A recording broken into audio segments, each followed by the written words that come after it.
Well, good day, everybody. Welcome to the Lifetime Trainer Talks podcast. And once again, I am so excited to bring you the one and only Mr. Kelly Starrett. And, if you don't know who Kelly is, he's been around the mobility space. He's a doctorate of physical therapy and, written many books and, has now kind of partnered with Hyperice and, really want to talk about all the different ways to help yourself recover and feel better and dysfunction and all the different ways, because there's many different tools outside of just straight percussion. So again, the one and only owner of the Ready State, Mr. Kelly Starrett. Thanks for joining the show. Always good to be back at Lifetime. Nice to see you. Likewise, man. Well, I think the first question to dive into is really, obviously you've been in this space for a while. Why did you choose to partner with Hyperice? You said it the best in the beginning. How can we help people feel better themselves? How do we help and empower people to remove the physician, remove the industrial medical complex, of which I'm part, right? And say, hey, look, it doesn't always work for you when something is sore or you don't feel good or you want to enhance recovery to go see a medical professional. That is a type 1 error that we inject a medicalization into that process. The most important person in your healthcare is you. The second most important in your healthcare is your coach and trainer or your training community, where someone says, hey, I'm sore, and your training partner is like, hey, let me show you what I know. And what's amazing about Hyperice is, I've been part of the Hyperice family, using Hyperice just as a customer, and with my clients, with my teams, with Normatec and the compression for over 10 years.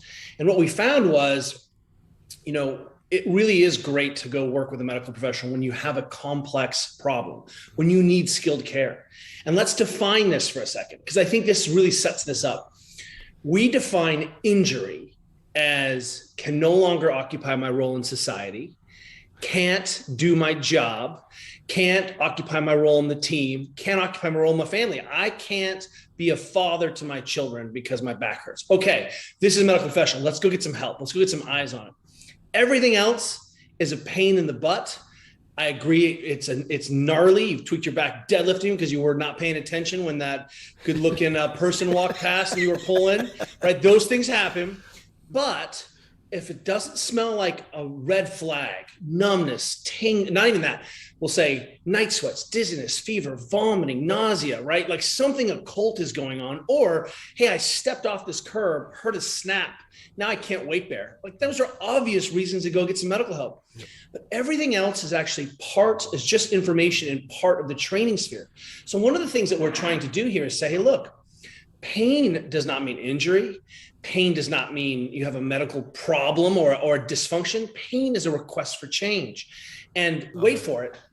If you want to go to the gym and slay, we know you cannot train a bad diet. We really want you to try to eat more whole foods, right? And less processed crap, less pizza and beer, right? Not that there's not a place for that. Exactly.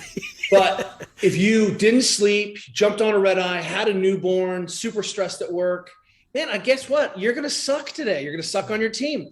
You're going to suck performance. I'm like, why is your wattage so bad in the spin class? And you're like, well, all of the reasons above. I went out with my friends and celebrated. Okay. We can see that one-to-one correlation between our performance and some of our behaviors.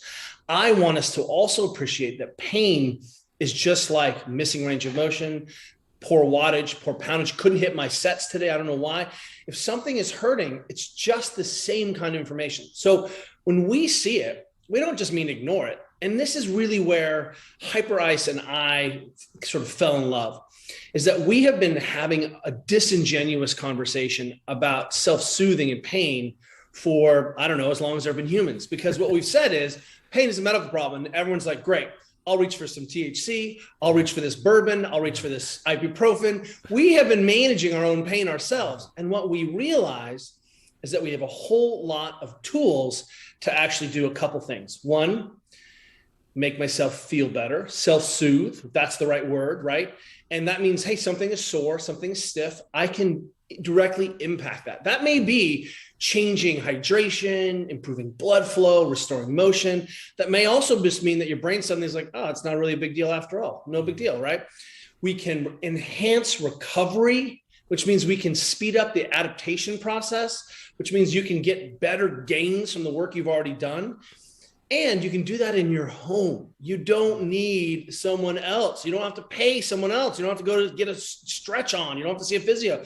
And for me, the more we shift and empower the athlete to be able to handle his and her and their own process, we are winning. And Hyperice does that better than anyone. I love it. And one of the things too, I'd love to get your opinion on. Obviously, there's real issues that come, whether, if you do have a herniation or, different things like that. But at the same time, my personal experience, I can't tell you how many times I've injured my back or tweaked my back or something.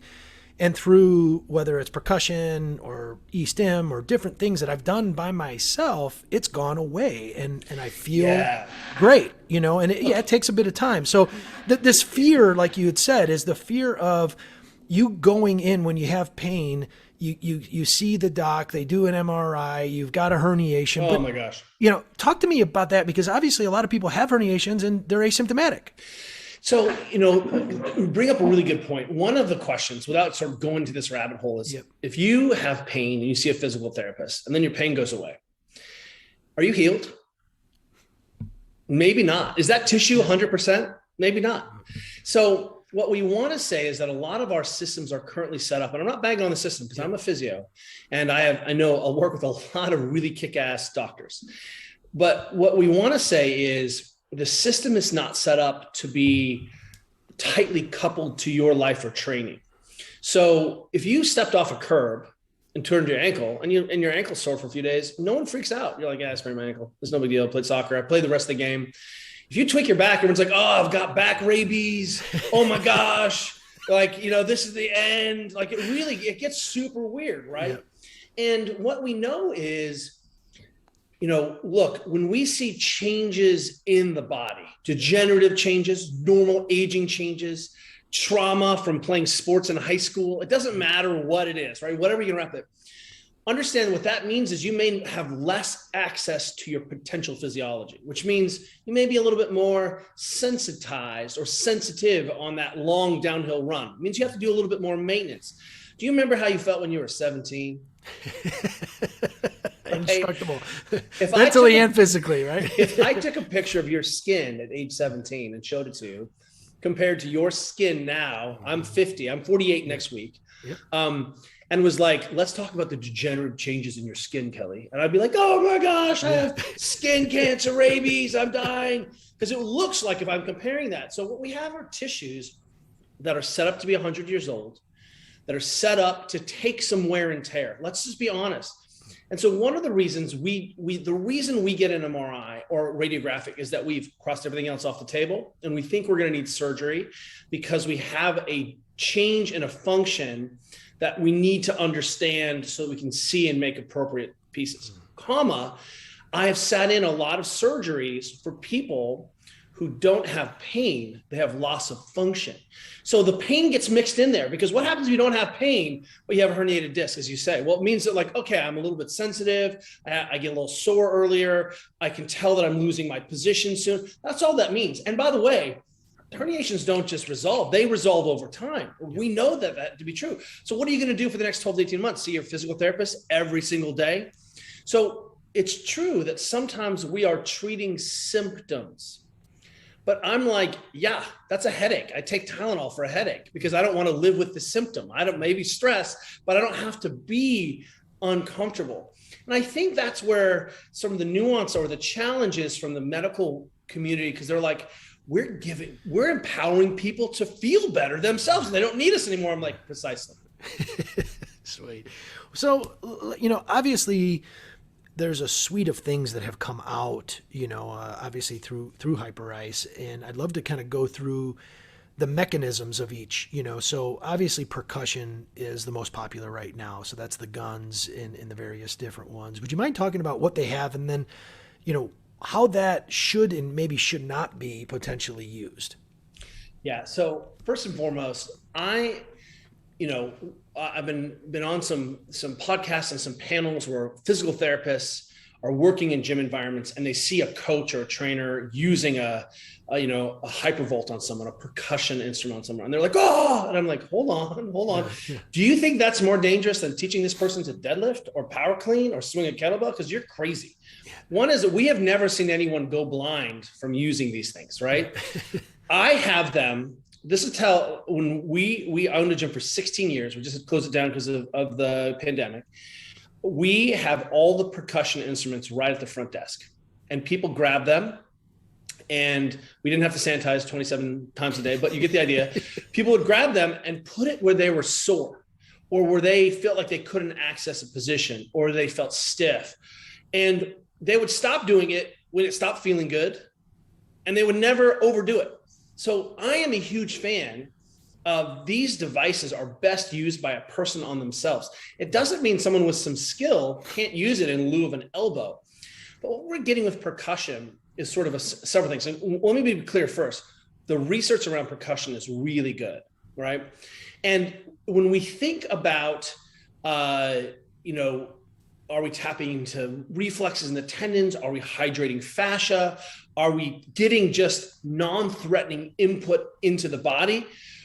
All of those things are valid, right? Are we breaking tone through some kind of tendon arc? Sure. What I'll tell you is we want to say, one, if something is hurting and you can put that percussion instrument on it and contract, flex the muscle and relax, if you can move a little bit and it feels better, that's all we need to know. Better, same, worse. Now, the key here is to think that's a window to go train. So now I've resolved some pain that may be going to limit my force production or make me a little bit cautious. And all of a sudden I'm like, I feel good. Let's go. And I'll tell you what, as a middle-aged man, that's part of the game, right? I keep our percussion device. I keep one in the car when we go on road trips. And guess what? Who doesn't have a sore back or sore neck or sore quads? I just, percussion the crap out of myself.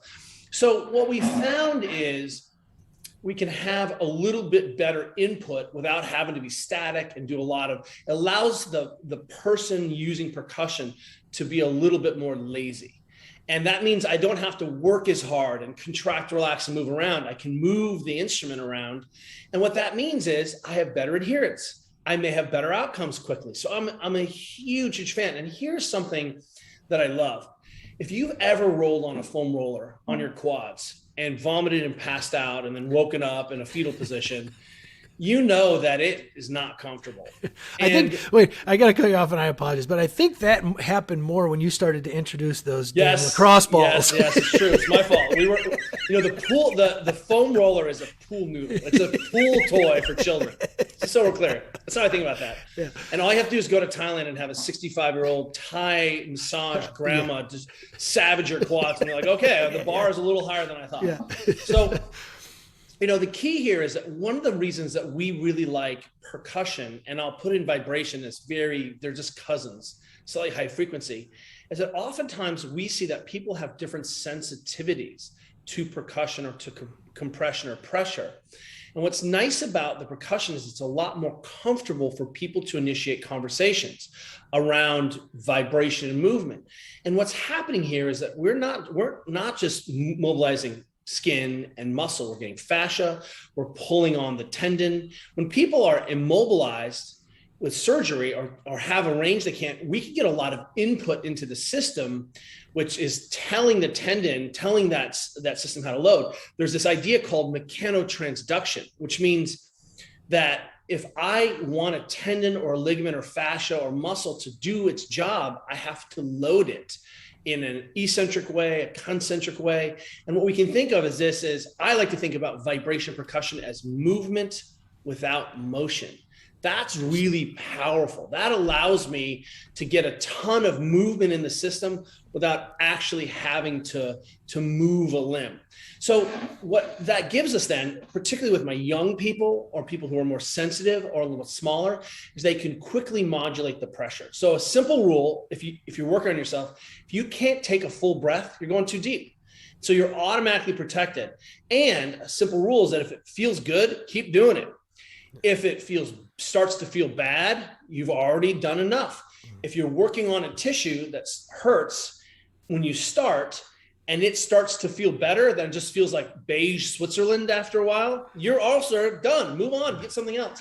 So I think the mistake is that people are like, oh, I need to percuss my whole body. I'm like, no. Let's get some time in. Let's just do, this is like brushing or flossing your teeth. And if you can do it in front of your TV or at your desk for 5 minutes, that is 5 or 10 minutes more work than you did. And if we aggregate that, that's hours and hours and hours a month. And that is a revolution. Awesome. Well, and obviously the Hyperices have different attachments.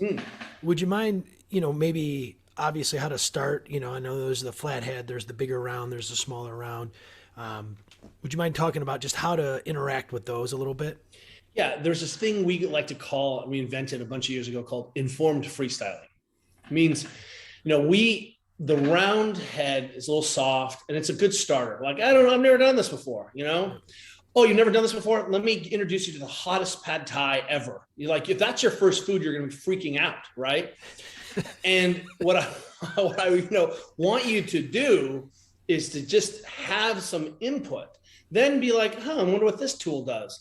Eventually, as you change the heads and the tips of the percussion instrument, you'll see, oh, this one that looks like a thumb works really great in the top of my glute, or really works great on my hands. This one that's broad and flat allows me to scrape, like a scraping tool, right? This one that has double pokes, allows me to feel like I can get in underneath a certain muscle belly. And so what's really nice is that these things there's a couple tools that I use, some I never touch, but I'm different than you. And if you have a couple choices, don't get mired into the fog of mobility. Just, you need to get some done for a few. People get so complicated in their training. I'm like, well, did you deadlift this week or hinge this week? Great. I don't really care how you do it. Let's just get you some loading. Yeah. Same thing is with these devices, is that we recognize that not all your body parts are the same. My friends call me Centaur, right? Because I have the hugest butt and hamstrings around. And they're like, you look like a horse's butt attached to a human body, right? So if I take my centaur butt and apply it to the same as my kids, we have different tissue needs. And so being able to modulate some of the surface area and pressure or tip gives a different input. And that's all you need to know about it. Got it. Simple.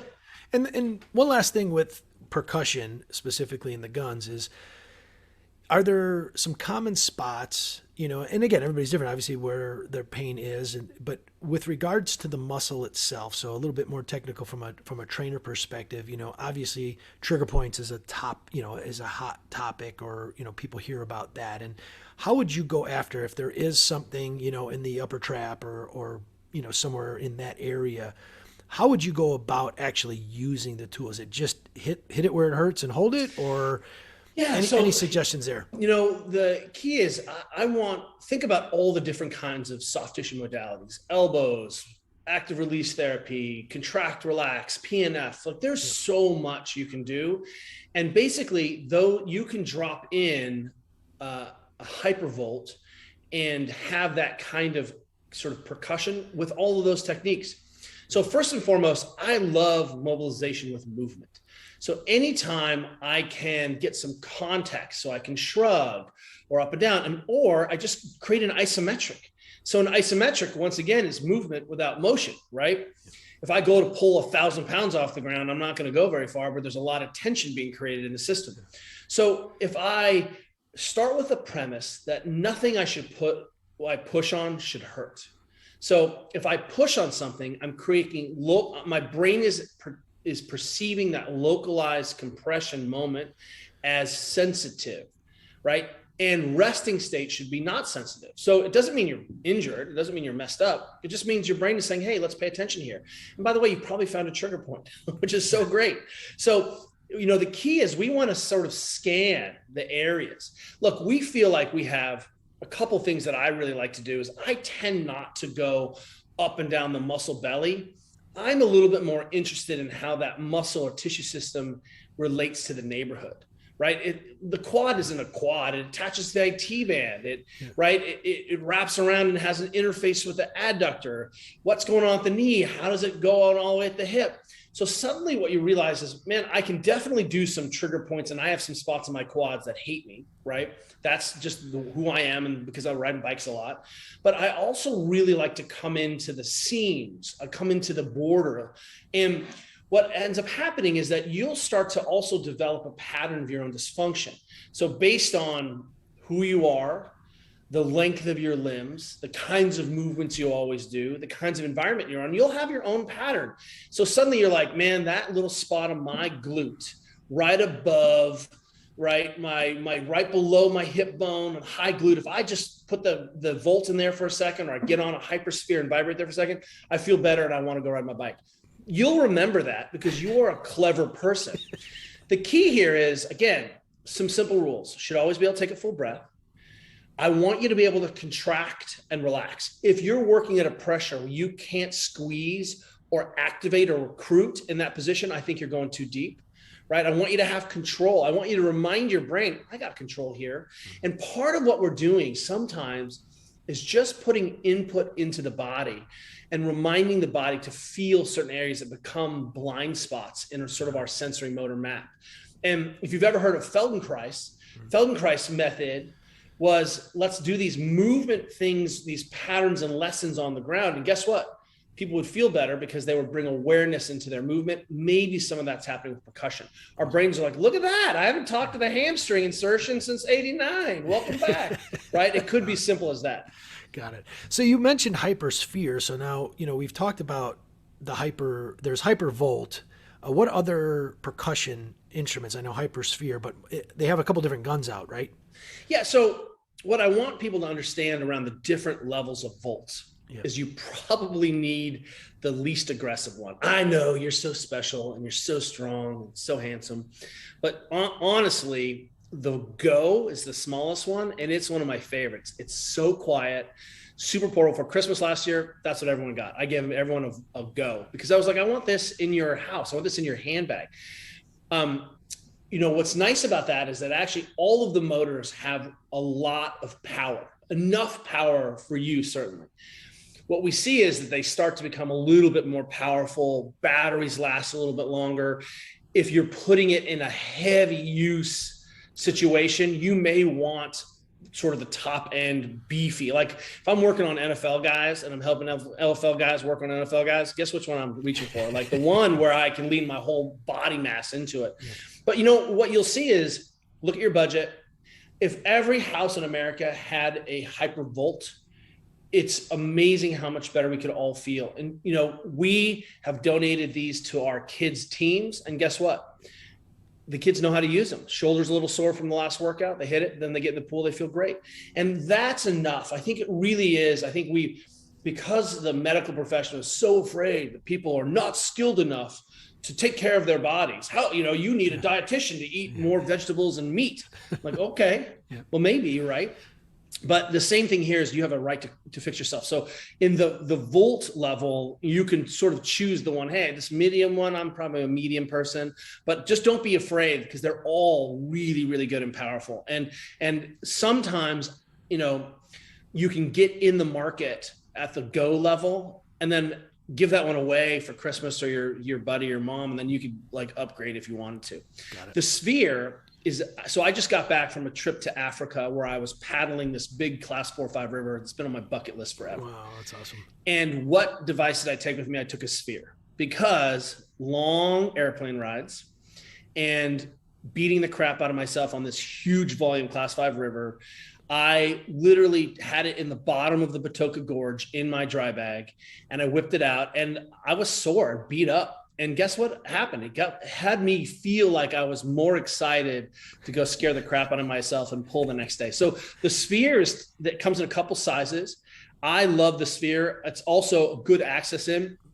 And then if you're looking for a classic roller, the Vyper is just a good old fashioned classic roller that does these similar things. So if you're like, hey, I'm a roller girl, I'm a roller person, then that may be the way for you. So those are the percussion sort of, instruments to get started on feeling better. And if someone's like, it's just temporary, you're like, yeah, just like squatting is temporary. I have to squat tomorrow. I also have to sleep again tonight. So, don't get sucked into that conversation. We were like, well, didn't I take the steps yesterday? I'm like, yeah, now you got to take your steps today and sleep and drink water again. Brush your teeth. Over. That's right. You got to do that stupid thing.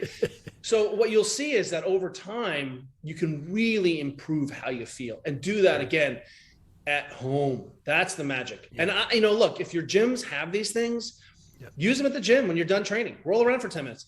And you can be clever enough to say, what is sore? What is tired?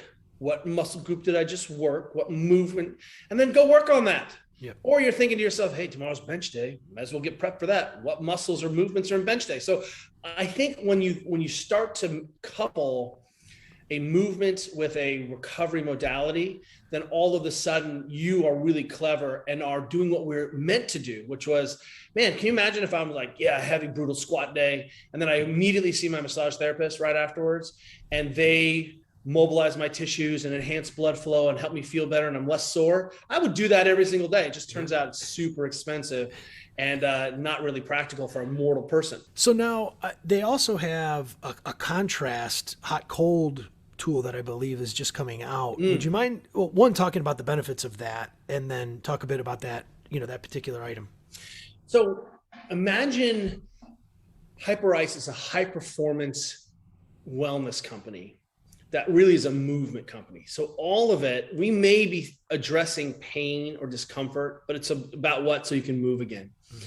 So what's super fun about the Recovery X, the Hyperice X device, is that it's a heat sink and a cold sink right away built in there. So, sometimes I have athletes who we get really hot and we need to manage temperature, core temperature.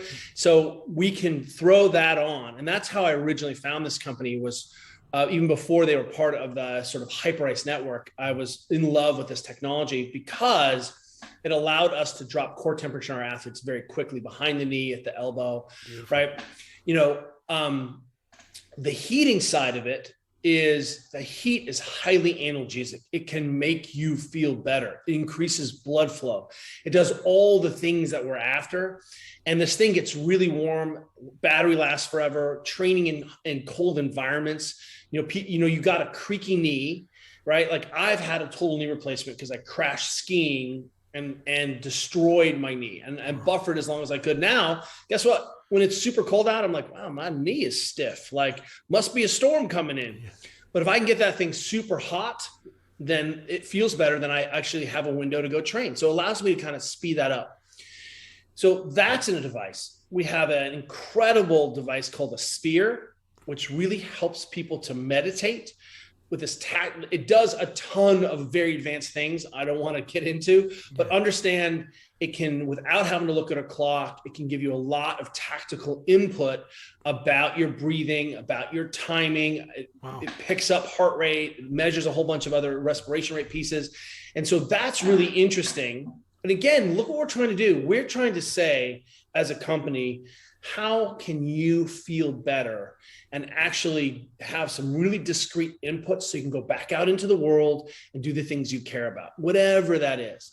And then lastly, I think one of my favorite aspects of the company is this incredible compression technology called Normatec. And we, again, basically, we're dumping lymphatics, we're increasing blood flow. The research is clear that this works super well, and we keep them. We use them for, you've probably seen them in post-surgery, post-trauma. We keep ours next to the television, and I even put my young teenage kids in them because I think they're so rad. And I mean, that's how safe this stuff is. I've been using it on my kids for a decade. But more importantly, if I can get ahead of congestion. So one of the things that happens is, look, if you were like a monk and you had this monk practice and you squatted and you lifted and you carried and you walked and you did a little training and you were in the pool and swimming, chances are you would need this stuff less. But that's not who we are. We sit in front of the computer, we redline at our exercise, and then we go back to our desk. We don't have time to move around. We're trying to grab a snack. We're highly stressed. So what we say is, well, how can we facilitate the things that your body does anyway? And that's what Hyperice is really about, is that these are natural processes that your body undergoes to recover, to heal, to manage the adaptation stimulus. So how can we speed that up? And more importantly, still have that maximal effect as a modern busy person? Yeah. And I don't think a lot of people maybe knew that, is that, Hyperice, who started with the percussion instruments, then expanded and ended up buying and getting involved with Normatec, or really buying Normatec, I believe, Yeah. right? And then starting to expand the product lines to, you see it if you watched any of the NBA guys. I always used to see them on the side of the, in the middle of the game, or on the bench or whatnot, having that stuff on and throwing it on. Because we always say, can't train out a bad diet. Well, let's take a step further. If you are eating like a tantrum spoiled teenager, right? Middle schooler, there's no way your tissues are as healthy or as robust, as durable as they could be, right? They'll tolerate a lot more. But, the bottom line is we have to take tissue health seriously. And part of the natural process of what it is we're doing here is we're helping to just move the sewage along the system. So most people don't realize you actually have two circulatory systems. You have like artery, veins, capillaries, right? Capillary beds, heart. Everyone understands that. That's bringing the groceries in. But getting the garbage out, some of the waste products from metabolism do go through the bloodstream, of course.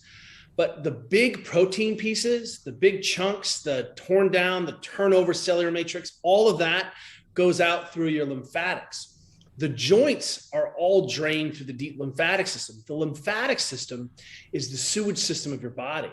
And what we always sort of fail to appreciate is that the lymphatic system works on two ways: either gravity, because it's a bunch of one-way tubes, or wait for it, muscle contraction. And so this is why we want you to walk more, is that we're basically creating some kind of pumping in the leg that dumps the sewage. And if you've ever had cankles on an airplane, that's because you're not moving and you are having congestion in your ankles because you're not compressing your lymphatic system. The lymphatics are backing up into the interstitial tissues. So that's what we're trying to stay ahead of. And if I have tissues that are junky, I have sliding surfaces that aren't going to work. I'm going to become stiffer. I have fascia that it gets matted down. I have tendons that aren't going to be super healthy and get all the things. So what we're seeing is, movement matters. Then we can ask, well, how can I get the movement? And what's the easiest way to get the movement? And it turns out some of the Hyperice family of instruments makes it easier for us to get more movement. That's awesome. And with those that are at Lifetime, or people that are listening, they're the newer clubs, and we're retrofitting some, have the recovery centers, and in those recovery centers we have the Hypervolts and the Normatec gear and in all of these things, the spheres. But again, take that out, the normal person, or trainer. How would you kind of talk through? Obviously, there's a lot, and it could get costly, but would you have a recommendation on regards to maybe if they were to do a Normatec? There's several different ones. I mean, how would you differentiate and help people if they were going to purchase them, how to go about doing that? If you were going to buy a weight set for your gym at home, do you need 1,000 pounds? Probably not. No. You need probably 300 pounds. You can do everything. Well, you can power clean 300 pounds and front squat a bunch. Ooh, all right. So you probably need 200 pounds. Okay, I got it. Yeah. So, what I would say is, don't be afraid, or don't feel the need and urge to go to the top. Get started. Look at your budget. And then also, part of the magic of this line is its novelty. Is that we give people a chance. It is like when we have all our Hyperice volts out. We just have them in our house, and our friends come over and my daughter's friends come over and grab them. There's a wow factor, and it's fun, and it feels like I'm doing something, and it's an active, it's a verb. Hyperice is a verb, right? And yes, I think you should sleep a ton. Yes, I think you should have good quality movement and nutrition. Yes, you should feel safe and hydrate. Yes. But also that doesn't negate how you can get started with this. So, you don't need a whole line. Choose a tool and then go to town on it. And then you'll be like, I'm curious about this. Like, I wonder if I could speed up my leg recovery by doing some compression, because I love to cycle. And then I also love Netflix. So what you'll see is you'll figure out sort of the right mix. And if you happen to belong to a lifetime club, you can go in and test drive all this and see which set really speaks to you, which tool really speaks to you. We don't expect everyone to have all the tools, but over time, over a course of a few years, your chances are you'll grab 2 or 3, because it's not just about you, it's about your family. And, my girls both play water polo. My 13-year-old's a water polo goalie, and she Olympic lifts, and sometimes she gets sore. And it's super easy for me to go after her calves, save my hands. Our girls can jump in the boots after big training sessions. And again, what we want to do is have people think about training and going to the gym as a way of understanding yourself, understanding the fundamental processes, because you didn't get this in health. You didn't get this in gym class. So where are people getting their health information? We get it from our coaches and trainers and our fellow athletes. So learning how to take care of your body shouldn't be behind a paywall. That's everyone's right. Learning how to eat, learning how to sleep, learning how to perform better, where you can test that. That's why we go to a gym and belong to a gym in the first place. So what's nice is you can kind of test drive these things. And ultimately, just like some people love Pilates and heavy bench, some people love to run and deadlift, right? You'll figure out the things that work for you. Same thing is true with these recovery tools. That's great. So just kind of a quick recap. There's the Hypervolts. The one thing I don't know that we talked about was the Venom. And would you mind just explaining what that is and who might benefit from that one? Yeah. So the Venom is a way of heating a tissue, getting it prepped, and maybe helping soothe painful tissues through vibration.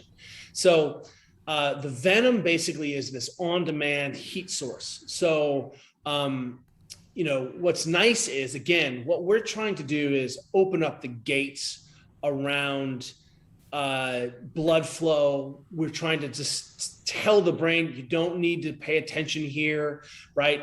There's nothing wrong. So I see a lot of good CrossFit athletes, for example, who are engaged in lots of Olympic lifting, lots of barbell training, will strap on the Venom to the low back, get some heat going as they're warming up, get some vibration in there, and lo and behold, they feel better, right? And then they're prepared to train because we've actually just had a tissue that was a little bit tonic. Now, here, let me explain a complex phenomenon. You can handle this because you probably graduated from high school. When muscles are worked hard, one of the things the brain does is it makes those tissues tight. So it just kind of locks the tissues into place. If you've ever had like the low back pump out, you know what I'm talking about? You're like, my low back, it's pumped out. What's going on? I'm going for this run. I don't know what's happening. Well, what's happened there is your brain saying, hey, we can't control this, or we've overworked it. And so it makes it tight. And this is why we talk about tightness slightly different than stiffness, right? Stiff is like, you're an old stiff guy who's done a lot of work, right? Tightness is my brain is trying to protect me or limit a range for right reasons or not, doesn't matter. But what's nice is the vibration signals the brain, look at this input, it's fine. So we can break some tone. And the other way to break tone is through some heat. So when we have something that feels overworked, but it's my job to be able to go use my body, what are the tools to signal to my brain, everything's okay, let's get the blood, let's get the groceries back in, and these devices do that. Love it. And so it does do both heat and a bit of percussion, or it does a little bit of vibration, which is just a way of giving your brain, like you can think of it when we give kids injections, there's a thing called the buzzy bee, and it basically vibrates the skin and the kids can't even feel the needle going in. Yeah. And that's because there's a theory around how your brain is perceiving what's happening. It's called the gate theory. Mm-hmm. And this gate theory is that there's only a few routes into the brain and information, sort of competes. So if you're getting movement information, that sometimes is more important to the brain than pain information. So your brain may become sensitized, or you're paying attention to something because you just worked really hard. Like nothing's wrong. And by the vibration, suddenly your brain's like, oh, it's fine over there. Look at this, where all this movement's happening. So let's be cool, honey bunny. And that allows you, again, a window to move. So I use it post-surgery on my knee, right? Remember, I had a total knee replacement, and I would love it because I would be sitting around and I would just get that thing super hot, just baking hot. And then, if I needed a little relief initially after surgery, I could vibrate and I'd be like, oh, it feels so good. Yeah. Is that a symptom reliever, the vibration? Yes, it's just temporary, but that's our goal, is to create a window of change so we can go do something else. Nice. And then last one too, because you mentioned it briefly and I'm looking at it, it's the core. And you said, explain what that is, because I'm not sure what that is at all. We see a lot of people struggle to have a meditation, thoughtful practice. And that can look a lot of different ways. That can look like you're doing a breathing practice. Some people get into a breathing practice when they start doing cardio. That's why they love that. But what the core does, I feel like it acts like a totem to center you. And it can give you feedback about breathing rate, respiration rate, timing, and sort of a nice device where it allows you to really close off and not have to look at your phone or pay attention. So it's a device that can track and sort of help you. It'll eventually, the algorithm is smart enough that it can really start to change some of your breathing, change some of your length and exhales based on what's going on. And it can act like a tool to help you get to a meditative practice faster. Love it. And most people don't understand, the ability to, we just take breathing for granted, but yet a lot of us don't know how to breathe properly. And that can impact, back pain and a lot of other things by just not being able to. Most people have heard of the yogi master Iyengar, right? He invented this yoga called Iyengar yoga. Yeah. And he has this great saying, which is so old, which are nerves are king of the breath is king of the brain. So when something is hurting or you're in pain, watch how it changes your breathing. If you're stressed, watch how it changes your breathing. If you're tense, watch how it changes your breathing. But we know that if we can modulate the breathing consciously, we can change our brain state. And so one of the first things that we always do is say, hey, look, we need to lengthen your inhales, lengthen your exhales. It not only changes the pH of your blood, which is amazing, because suddenly you can access more oxygen, right? Because you have higher CO2 tolerance, but also we can directly impact how twitchy the brain is. And those higher CO2s, or when you blow off your CO2, your brain can become really twitchy around that. So this is a way of establishing sort of resetting homeostasis after a threat event. And that's one of the things we get with breathing. And the sphere is another tool in. That's only one way. If you just want to sleep better or feel more peace, or that you have a practice, my wife is classic monkey brain. She's a CEO, she's a world champion, she's a superstar. And she struggles to sit down and meditate, but she can hold the sphere. And again, it acts like a totem. She's like, I'm holding this thing. It's reminding my brain I'm doing this, and she gets input, and we see that she has better adherence to a meditation practice. Awesome. Well, like if you haven't figured this out, everybody who's listening is just the amount, and first and foremost, the amount of work that Kelly's put in his lifetime, to help people fix and create the self-help and between Ready State and Leopard and all the different things that he's done. But, now teaming here and looking at a company that obviously just has a suite of products to be able to go and do that maybe at a quicker, faster, better rate than doing it on their own is fantastic. So, what a great marriage of two amazing minds and as well as products. So thank you so much. My pleasure. Let me just say, whoever does the most work wins, always. In life, raising your kids, eating the most vegetables. Yeah. But, if we quote Pavel, the goal is to lift as heavy as you can, as fresh as you can, as often as you can, right? Yeah. And I think we miss some of those things. We're like, oh, just go heavy. And I think most of us are going pretty heavy in the paint in our lives, in our interpersonal relationships. We're managing the complexities of a pandemic. We're managing we have social decay. There's a whole lot of things happening. So what are the ways that we can hand people in a drug-free way that allows them, that will improve their sleep, improve their tone, relaxation, and more importantly, when it's time to go hard again, actually be able to go hard. Love it. Well, thanks again, man. It's always a pleasure to have you on the show and talk with you. It's been great, and look forward to coming up there soon when I'm in the Bay Area again. I can't wait to see you. All right, brother. Have a great day. Thank you, sir.